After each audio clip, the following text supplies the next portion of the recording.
शर्तों पर cease fire हुआ है। भारत की शर्तों पर सीज फायर हुआ है।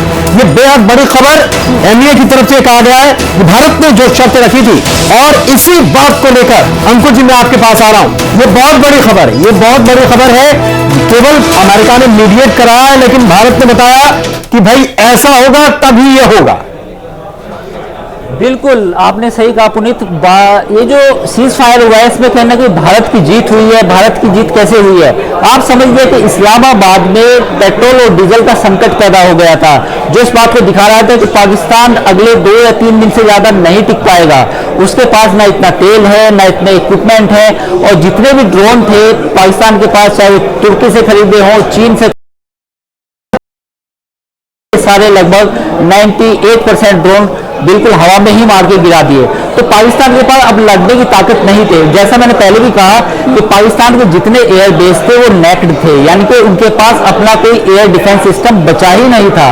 तो ऐसे में जब एयर डिफेंस सिस्टम तबाह हो चुका है सारे एयरपोर्ट्स का, तो पाकिस्तान के लिए खुद को प्रोटेक्ट करना इतना आसान नहीं था। लाहौर एयरपोर्ट, जो लाहौर एक बड़ा शहर है, लाहौर का जो एयर बेस है पाकिस्तान फौज का वो भी सबसे बड़ा है। लाहौर जैसे एयर बेस में भी पाकिस्तान के पास कोई एयर डिफेंस सिस्टम नहीं था।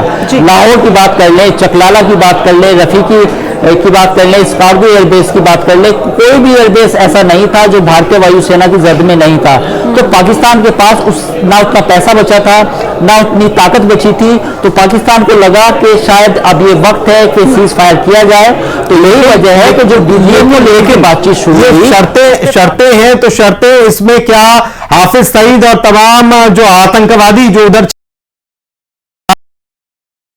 कार्रवाई करने की कोशिश करते हैं उसको लेकर क्या शर्तें होंगी? मैं आऊंगा इस सवाल के साथ आपके पास, लेकिन अशरफ हमारे सहयोगी हमारे साथ जुड़े हुए हैं। अशरफ, ये बड़ी खबर 64 घंटे के बाद सीज फायर हुआ और भारत की शर्तों पर सीज फायर हुआ है। अशरफ। हाँ बिल्कुल पुनीत, देखिए इस चीज की तो पहले से उम्मीद थी कि लगा जिस तरह से पाकिस्तान के हमलों को नाकाम किया जा रहा है, यानी जो उसको आर्थिक रूप से एक और चोट पहुंचाई जा रही है। वो लगातार हमारे ऊपर हमला कर रहा था, लेकिन हमारे जो एयर डिफेंस सिस्टम थे वो उन हमलों को नाकाम कर रहे थे। पाकिस्तान के पास पहले ही आर्थिक तंगी है, वो तंगहाली में जी रहा है, एक एक रोटी एक एक दाने के लिए मोहताज है। ऐसे में उसको युद्ध करना उसके बोती से बाहर था, और यही परिणाम है। और इसी वजह से 64 घंटे के अंदर पाकिस्तान घुटनों पर आ गया है, और अब भारत की शर्तों पर, यानी हमारी शर्तों पर वो सीज फायर करने को तैयार हुआ है। इसका बहुत सीधा सीधा मतलब है कि पाकिस्तान के पास ना तो दम है और ना ही उसके पास आर्थिक। भारत जैसे एक विकसित देश या और एक मजबूत देश के साथ वो अपनी किसी भी तरह से लड़ाई लड़ सके, चाहे वो युद्ध की हो या दूसरे कूटनीतिक स्तर पर हो, आर्थिक स्तर पर, तो हर स्तर पर पाकिस्तान ने भारत से बहुत पीछे है। और उसका परिणाम ही है कि देखिए 64 घंटे के अंदर भारत के आगे उसने अपने घुटने टेक दिए हैं और संघर्ष विराम की को तैयार है। तो ये बहुत साफ है कि पाकिस्तान जो है भारत से किसी भी स्तर में मजबूत नहीं है, और उसी वजह से उसने सबके सामने है कि किसी भी सिचुएशन में पाकिस्तान हिंदुस्तान का मुकाबला नहीं कर सकता है। असर आप देखिए 64 घंटे के भीतर ही युद्ध विराम हो चुका है। एसएल शर्मा सर अब हमारे साथ जुड़े हुए हैं, पूर्व नेवी ऑफिसर हैं, उनके पास में जाऊंगी, लेकिन शंकर आनंद हमारे संवाददाता भी इस वक्त हमारे साथ सीधे कनेक्ट है।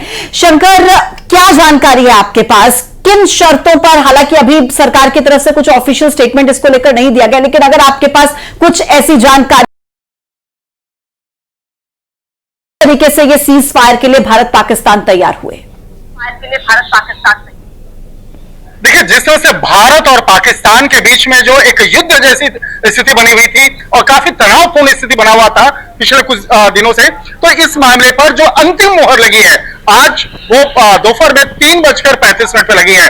3:35 पर इस मामले पर जिस तरह से कहा जा सकता है भारत और पाकिस्तान के जो डीजीएमओ हैं उनके बीच में आपस में बातचीत हुई, और 3:35 पर इस बात पर फैसला लगभग ले लिया गया था कि अब भारत और पाकिस्तान आपस में एक संघर्ष के बजाय जो उस संघर्ष को विराम देंगे। और इस मामले पर हालांकि 12 तारीख को जो दोनों देशों के जो डीजीएमओ हैं वो 12 मई को दोपहर में 12 बजे एक बार फिर से बातचीत करेंगे और जो तय नियम है, जो तमाम मसले हैं भारत और पाकिस्तान के बीच में, उन तमाम मसलों पर विस्तार से चर्चा होगी। लेकिन जिस तरह से देखा जाए 6 बजे का वक्त मुकर्रर था, भारतीय विदेश मंत्रालय के द्वारा एक